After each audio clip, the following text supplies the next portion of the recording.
Day 2 of the Tory Lanez trial is underway. It started with Meg Thee Stallion testifying. I'm going to take you through what she testified about in the morning. We're currently on lunch break. She's going to come back and complete her testimony this afternoon. It started with questions about Tory Lanez.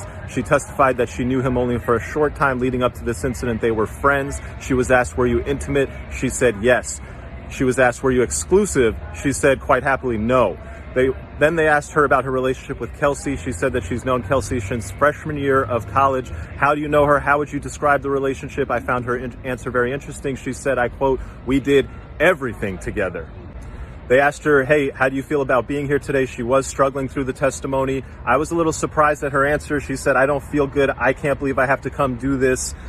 Not really sounding like a victim to me. She's a strong black woman. That's the image that the jury, I think, would have gotten of her. And I expected her to say something more like, I'm here for justice. I'm here to tell my truth. That man shot me. They asked her about when they left the party and when Tory got there. So she explained that initially she had gotten there with a larger group of people. Then later she asked Tory to come. By the time Tory got there, it was a lot fewer people. And then towards the end of the night, they asked her who was left. And she said it was basically just me, Tory, and Kelsey. And then we got in the pool. Then she said that when they were in the pool, her wig started getting loose. It was coming off. She felt uncomfortable, so she wanted to leave. She told Kelsey. Her and Kelsey went to the driver and said, hey, we want to leave. And this brings up the first point of contention where, according to Meg, the driver said, I won't leave without Tory. Now, obviously, Tory's team says Meg said she won't leave without Tory.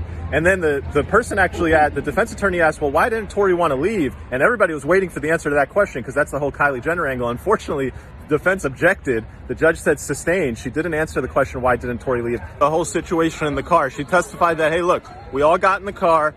I got out. An argument started to break out.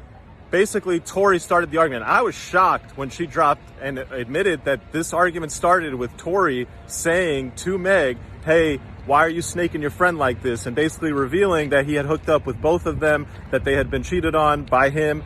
And this sort of led into the whole big fight. At one point, she gets out of the car, but then she did get back in because they convinced her to get back in. And then we get to the shooting. And here, there was some shocking stuff. So here's some of the key stuff. One, Meg described that, hey, look, I got out of the car, I looked back over me, and then I saw Tory holding a gun, pointing it at me, and he shot me after he said, dance bitch. But then, this is the prosecution asking the questions, and even in the prosecution asking the questions, she said stuff that makes you scratch your head, which leads you to believe that what's going to happen under cross-examination. The prosecution asked her this, where was Kelsey when Tory was doing the shooting? You know what Meg said? Meg said, I didn't see Kelsey. I only saw Tory.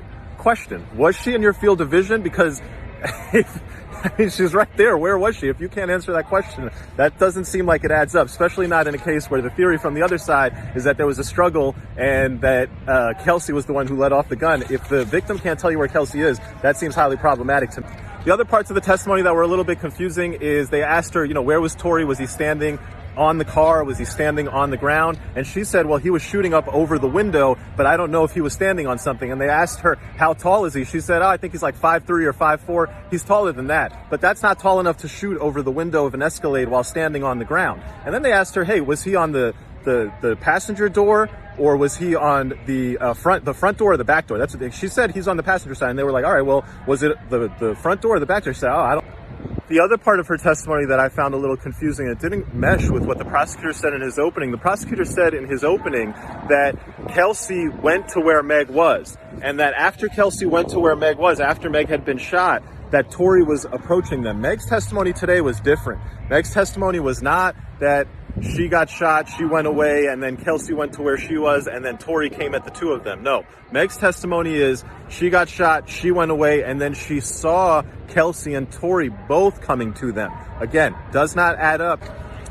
We finished with, why did you not tell the police the truth? And this was very interesting, whereas typically prosecutors are in the business of supporting police officers. Here, they elicited testimony where Meg said, look, I didn't tell the police the truth because this was around the time George Floyd had been shot, and I thought if I told them the truth, they were going to shoot Tory.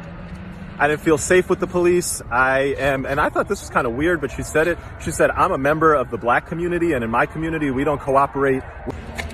What do I think? I think that the rest of the direct testimony is going to come out. It will be interesting. I think the defense attorney has a lot of room. Hey, what's up, bro? I think the defense attorney has a lot of room to poke holes in the story.